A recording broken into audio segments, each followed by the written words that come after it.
തന്റെ പേരിലുള്ള വഞ്ചനാ case റദ്ദാക്കണമെന്ന Mani C Kappan എംഎൽഎയുടെ ഹർജികൾ ഹൈക്കോടതിയും സുപ്രീം കോടതിയും തള്ളിയ സാഹചര്യത്തിൽ എംഎൽഎ സ്ഥാനം രാജിവെക്കണമെന്ന് യൂത്ത് ഫ്രണ്ട് പാലാ നിയോജകമണ്ഡലം കമ്മിറ്റി ആവശ്യപ്പെട്ടു.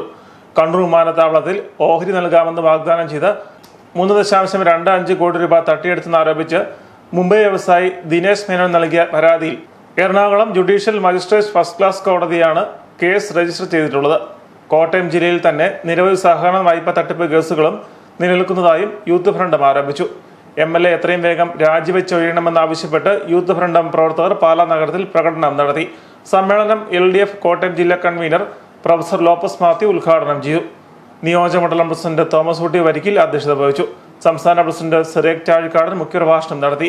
അഡ്വക്കേറ്റ് ജോസ് ടോം, ഔസേപ്പിച്ചൻ വാൾപ്ലാക്കൽ, സാജൻ തൊടുക, ടോബിൻ ഗാലക്സ്, രാജേഷ് വാൾപ്ലാക്കൽ, ബിജു പാലപ്പടവൻ, സുനിൽ പയ്യപ്പടിൽ, ചാർലി ഐസക്, ബജ്ജി കൊല്ലംപറമ്പിൽ, സാവിയോ കാവുകാട്ട്, ജോസൂട്ടി പൂവേലിൽ തുടങ്ങിയവർ സംബന്ധിച്ചു.